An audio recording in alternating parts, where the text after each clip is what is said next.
another episode of Federico Talks Watches.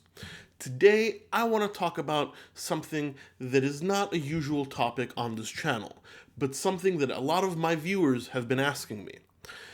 On this channel, I tend to talk more about the luxury segment of watches, simply because that's a segment that I have the most experience with. But a lot of people simply don't have that budget, or are new collectors and are trying to get into the hobby. And they always ask me, Federico, what watch can I get in this budget and in that budget?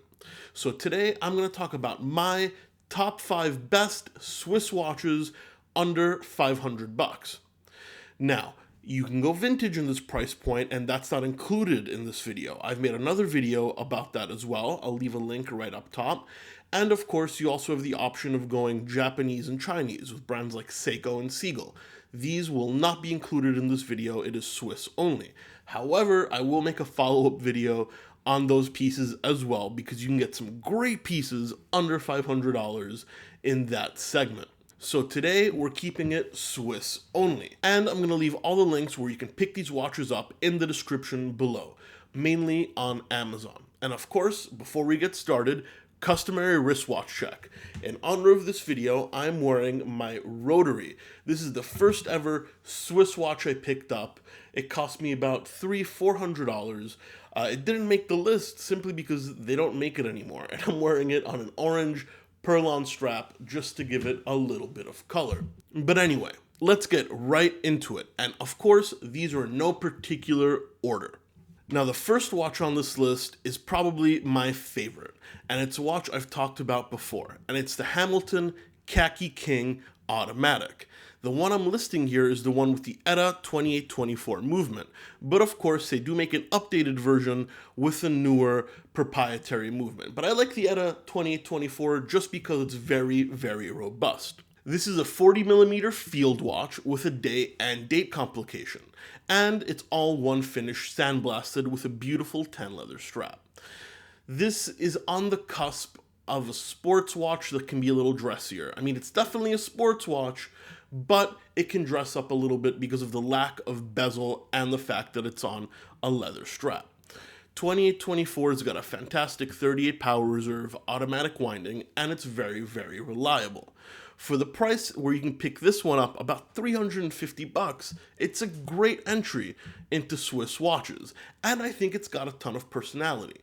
The Hamilton Khaki King line has rarely been redesigned and has actually been used by many military forces around the world. Not to mention, it's the watch that House wore on the show House. I just personally love this watch, and I definitely will add it to my collection as a beater. 350 Swiss automatic ETA, Hamilton, can't get much better than this, guys. Now, coming up next is something very, very different. It's a Luminox, and Luminox makes the epitome of beater watches. This is a 44mm watch, but they do make it smaller, with a Swiss quartz movement. So it's very accurate, and you don't have much to worry about in terms of moving parts. The case is made out of polyurethane, which is like a plastic composite, which makes it very tough, and it's got this black look. What I love about this watch is you can get a bunch of different color schemes. Pictured here is just the white version, but you can get it with, orange markers, cream markers, red markers, blue markers. You pick, they got it. I also like the rubber strap and its 200-meter water resistance, so you can wear it while swimming. Yes, it's a quartz piece, but it's a Swiss beater that you can be proud to wear. It's definitely a quality watch while not being the most sophisticated. This one is priced around 200 bucks. Perfect entry for a new collector to get into Swiss watches, at least in my mind. Now we have the Tissot PRS 516. Tissot, just like Hamilton, is owned by the Swatch Group and makes some great entry-level watches for Swiss collectors. Now, this is a 42mm case on a bracelet with solid end links. And that's key, because solid end links make the bracelet a lot more, solid, so it feels great. It's got kind of like a racing-inspired design with that black bezel, but it's also very, very clean. I also particularly love the blue dial. This watch houses the ETA 2824 as well. Perfect workhorse movement. I like these bracelet watches because even though it's sportier, it's definitely versatile, especially today where you can wear it with a suit as well. So you've got that great personality, that blue dial, that ETA movement with a pretty decent brand name such as Tissot. This piece right here can be picked up for $469, and you have choices for dials as well. So I think this is definitely one of those first versatile pieces, especially in a bracelet that you can wear to the beach, you can wear it with a suit, or you can just wear it on the weekend with your friends. And you get an automatic movement so you can dip your toes in those waters as well. Of course, I've had to add a diver to this list, and I've picked the Victorinox Maverick. This is a 43mm dive watch with that stereotypical dive bezel that everybody loves so much, and a bracelet that's very akin to an oyster bracelet. You have a ton of different dial options, but here I've kind of picked this coppery color, which I find to be very different than the standard black on black. The red second hand is also a great touch, so as you can see, it kind of pops just a little bit more. The bracelet on this piece also has solid end links, so you get that tough feel, and of course it also houses a 2824, which is a staple at this price point, but you can also find it in watches that cost as much as a few $1,000s.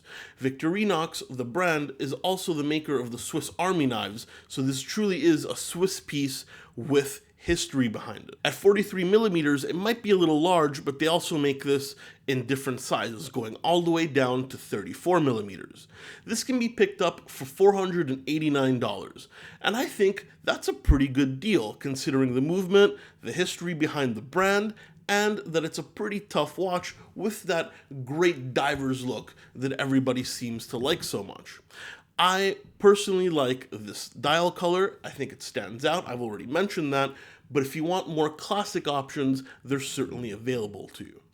And lastly, we have a dress watch. This is also a Tissot, and this is the Chemin de Tourelle Powermatic 81. This Tissot is 42mm, so a little larger for the average dress watch, but very modern in size. Of course, it can be had in smaller sizes as well. And this includes the new Tissot Powermatic 80 movement with 80 hours of power reserve. It's a modified ETA, but it's particularly made for this line of watch. Now this comes on a leather strap, but you also have a bracelet option. I particularly like this gray dial as well, as it's a little bit different than just the standard black or white options. A very clean design, a little bit on the thicker side to add that movement, but 80 hours power reserve, Swiss made, and well under $500. I think it's a great value for money. However, you may want to change the strap out, as in my experience, straps in this price point are rather poor, especially the alligator ones. I'm sure it's just a stamped grain strap. But once that's swapped out, you get a fantastic, dressy looking Swiss watch with 80-hour power reserve, well under your $500 budget. I think it's pretty cool. Now this is also very versatile, and I recommend it for anybody that wears dress shirts or at least goes out business casual. It'll look very, very sharp. Anyway, fellows, those are my 5 picks for my 5 best Swiss watches under $500. But of course, there's 1,000 other options out there that I have missed. I purposefully tried to not include any micro brands in this, simply because they're not always readily available. However, these big hitting brands are definitely easy to find, especially at the prices that I quoted. Links are in the description below. And also, guys, please don't forget to follow me on Instagram. That's at Federico Talks Watches. Links will also be in the description. That way you can get some great watch content even on the days when I don't upload. Let me know what you think. What other options are in this price point? And remember, these prices are brand new, not used. Thank you so much for watching another episode of Federico Talks Watches, and I'll catch you guys in the next one. Take care.